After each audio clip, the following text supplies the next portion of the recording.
Hello everyone, here I am back with another video lecture. और आज हम जो जहाँ से डिस्कस करना स्टार्ट करेंगे वो बेसिकली है हमारे पास सेंटर ऑफ ग्रेविटी। ठीक है, सेंटर ऑफ ग्रेविटी से आज हम डिस्कस करेंगे। बाकी हम चीज़ों को लास्ट लेक्चर में काफ़ी डिस्कस कर चुके थे, फोर्स को, मास को, और हमने इनर्शिया डिस्कस किया था, साथ हमने बेसिक इंट्रोडक्शन चैप्टर का डिस्कस किया था। तो हम सेंटर ऑफ ग्रेविटी से स्टार्ट करते हैं। ठीक है, सेंटर ऑफ ग्रेविटी और सेंटर ऑफ मास एक बॉडी का एक ऐसा पॉइंट है जहाँ पे बॉडी बिल्कुल बैलेंस्ड होती है। ठीक है, आप बॉडी का वेट बिल्कुल बैलेंस होगा चाहे आप उसकी कोई भी पोजीशन रख लें। ठीक है, सेंटर ऑफ ग्रेविटी जो होती है वो हमारे पास सेंटर ऑफ ग्रेविटी, जैसे आपको पता होगा कि हमारी जो ह्यूमन बॉडी की होती है ना, वो S2 सैक्रल वर्टिब्रा पे होती है। ठीक है, तो आपके पास ना बेसिकली ऐसा कोई स्पेसिफिक पॉइंट हर बॉडी में होता है जहाँ पे आपके पास सेंटर ऑफ ग्रेविटी जो होती है वो प्रेजेंट होती है। ठीक है, अब जहाँ पे सेंटर ऑफ ग्रेविटी है किसी बॉडी की, वहाँ पे बॉडी का वेट बिल्कुल इक्वली बैलेंस होता है। ठीक है, आप कहते हैं कि अब बॉडी की कोई भी पोजीशन बना लो, किसी भी पोजीशन में रख लो, कुछ भी कर लो। ठीक है,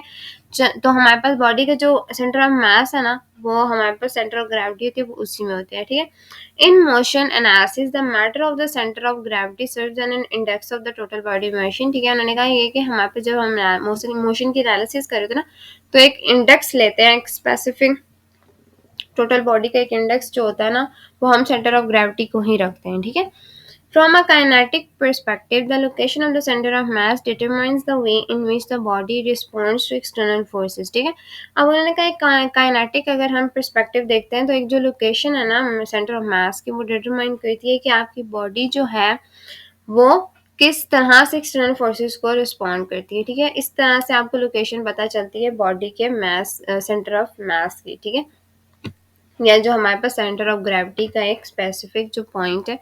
ठीक है, इसकी हमारे पास बेसिकली ऐसे पता चलती है कि किस तरह से जो बॉडी है ना वो रिस्पॉन्ड कर रही है अपनी एक्सटर्नल फोर्सेस को, जो भी फोर्स उस पर लग रही है, पुल पुश एनी फोर्स दैट जो एक्सटर्नली उस पर लग रही है, वो हमारे पास उसके रिस्पॉन्ड में हमारी बॉडी कैसे रिएक्ट करती है, बेसिकली इसकी बेस होती है कि सेंटर ऑफ ग्रेविटी कहाँ पे प्रेजेंट है। ठीक है,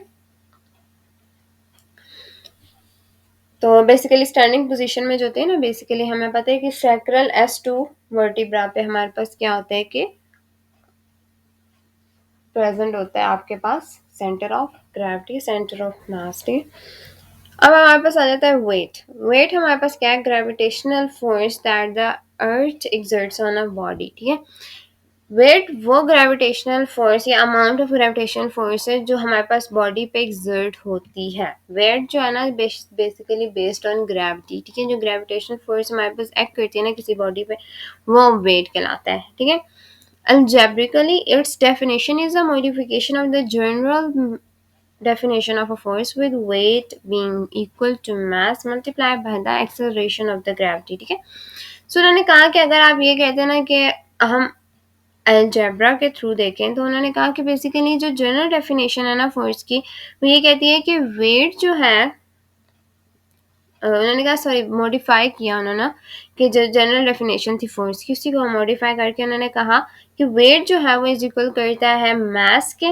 ठीक है, मास मल्टीप्लाई बाय द एक्सेलरेशन। अब वही फार्मूला यूज हुआ है जो फोर्स का है, लेकिन यहाँ पे जो एक्सेलरेशन है बेसिकली क्या, जो फोर्स है वो क्या है, एक्सेलरेशन क्या है, सेंटर ऑफ सॉरी एक्सेलरेशन क्या है, ग्रेविटी है। ठीक है, ग्रेविटेशनल फोर्स है। ठीक है, बेसिकली यहाँ पे उन्होंने ये बात की है, weight is the force, units of weight are units of force, either Newton or units same है, न्यूटन हो या पाउंड हो, दोनों का ये वेट का यूनिट यही रहता है। ठीक है, as the mass of a body increases, जैसे जैसे मास इंक्रीज करेगा वेट भी इंक्रीज करता है। ठीक है, तो ये बेसिकली वेट जो है वो डायरेक्टली प्रोपोर्शनल है मास ऑफ बॉडी के। ठीक है, the factor of proportionality is the acceleration of gravity. Acceleration of gravity का जो हमारे पास बेसिकली क्या है, जो एक स्पेसिफिक वैल्यू जो हम बस काफी ओके, अब उन्होंने ये बात की कि हमारे पास जो 9.81 मीटर पर सेकंड स्क्वायर वाली जो वैल्यू थी ना, बेसिकली जो हम ग्रेविटी की शुरू से पढ़े, वो इसका प्रोपोर्शनैलिटी कांस्टेंट कह सकते हो या फैक्टर कह सकते हो। ठीक है, ये वही है। अब हम आ जाते हैं ना, अगर हम देखते हैं कि उन्होंने एक पिक्चर से भी हमें डिस्क्राइब किया हुआ है, although a body's mass remain unchanged on the moon, its weight is less due to small gravitation. Weight तो चेंज नहीं होता ना एक बॉडी का, ठीक है, लेकिन उन्होंने कहा कि वहाँ पे ग्रेविटी नहीं है, कम है, तो क्या होता है कि बॉडी का जो वेट होता है ना वो कम फील हो रहा होता है। ठीक है, तो उन्होंने आपके पास बेसिकली ये बात कह दी है आपकी बॉडी का वेट तो चेंज नहीं हो रहा, लेकिन जहाँ पे ग्रेविटी है ना हमारे पास, अगर वो फ्लक्चुएट करेगी ना, फ्लक्चुएशन आती है, तो हमारे पास क्या होगा कि बेसिकली वेट कम हो जाएगा। अगर वो कम होगी तो कम होगा, ज़्यादा होगी तो ज़्यादा हो जाएगा, ठीक है। बेसिकली ये सारी इस पे बेस करी है कि जो बॉडी का मास है, अगर हम इस फॉर्मूले से देखते हैं, वेट, अगर बॉडी का मास तो चेंज नहीं कर रहे हम, ठीक है, लेकिन हमारे पास एक्सेलरेशन हम चेंज कर रहे हैं, ठीक है। तो जब हम एक्सेलरेशन चेंज करते हैं तो वेट पे इफेक्ट आएगा, मतलब इसके इंक्रीज होने से, इसी तरह हमारे पास फोर्स में भी था, इसके चेंज होने से फोर्स चेंज हो, वेट चेंज होगा, इसके इंक्रीज होने से इंक्रीज होगा, इसके डिक्रीज होने से, सॉरी, एक्सेलरेशन के डिक्रीज होने से वेट डिक्रीज होगा, ठीक है। लेकिन डिक्रीज ऐसे नहीं है कि आप ये कहो कि हम कहते हैं कि वेट फील होना कम हो गया ना, बेसिकली वेट, तो हमारे पास हम उस बेस पे कह रहे हैं, ठीक है। The negative sign indicates that the acceleration of gravity is directly downward, ठीक है। नेगेटिव साइन हमेशा हमें पता है, माइनस का जो 9.81 मीटर पर सेकंड स्क्वायर वाले फार्मूले में ये जो वैल्यू में शो होता है, वो नेगेटिव साइन ये शो करता है कि हमारे पास डाउनवर्ड एक्सेलरेशन ग्रेविटी की हो रही है, ठीक है, towards the centre of earth, मतलब अर्थ का जो सेंटर है ना उसकी तरफ वो फोर्स जा रही है, ठीक है। On the moon or other planet with a different gravitational acceleration, a body's weight would be different although its mass would remain the same। ये वही बात करें कि जो मून वगैरह पे बॉडी की ग्रेविटेशन एक्सेलरेशन में डिफरेंस आता है, जिसकी वजह से बॉडी का वेट जो होता है वो डिफरेंट फील हो रहा होता है, डिफरेंट आपके पास प्लैनेट्स पे, ठीक है, या मून पे। Because weight is a force, it is also characterized by magnitude, direction and point of application। क्योंकि weight एक force है तो उसका magnitude भी है, उसकी direction भी है, उसका point of application भी है, ठीक है।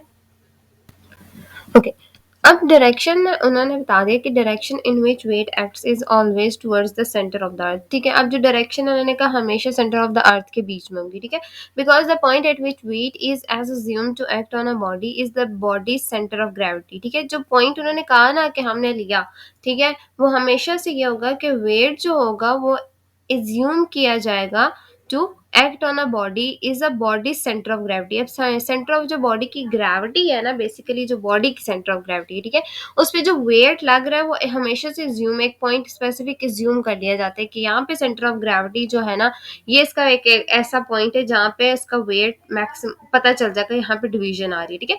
The centre of gravity is the point where the weight vector is shown to act in free body diagram. जैसे हमने वहां पे बात की ना कि एक स्पेसिफिकली एक पॉइंट हम निकाल लेते हैं कि हमारे पास बता दिया जाता है फ्री बॉडी डायग्राम्स में कि ये, हाँ, ये स्पेसिफिक पॉइंट है जिस पे आप कह सकते हैं कि वेट आपका एक्ट कर सकता है, ठीक है। Although body weights are often reported in kgs, ठीक है, वेट केजीज में होता है, पर जो केजीज है ना वो यूनिट मास का है, ठीक है। तो जो टेक्निकली जो करेक्ट होता है ना, वो हम वेट को आइडेंटिफाई करते हैं न्यूटन्स में, ठीक है, मास को केजीज में। तो हमारे पास इस तरह से ना ये दोनों में डिफरेंस आता है, ठीक है, वेट और मास में। लेकिन बेसिकली बात जो हो रही है ना वो वेट में, जो हम बेसिकली बात करते हैं जब हमारे पास सेंटर ऑफ ग्रेविटी जो है ना, या हम ग्रेविटी को ले रहे होते हैं ना, तब हमारे पास हम वेट को ले रहे होते हैं, ठीक है। सारी चीजें जो है वो वेट के साथ रिलेट कर रही है, सेंटर ऑफ ग्रेविटी वेट से कैसे रिलेट करी, ये सारी चीजें आ रही है, ठीक है। So thanks for watching. आज का हम लेक्चरिंग खत्म करते हैं, नेक्स्ट टाइम फिर हम नेक्स्ट से स्टार्ट करेंगे। So thanks for watching. कुछ चीज समझ नहीं आया तो कमेंट सेक्शन में आप पूछ सकते हैं।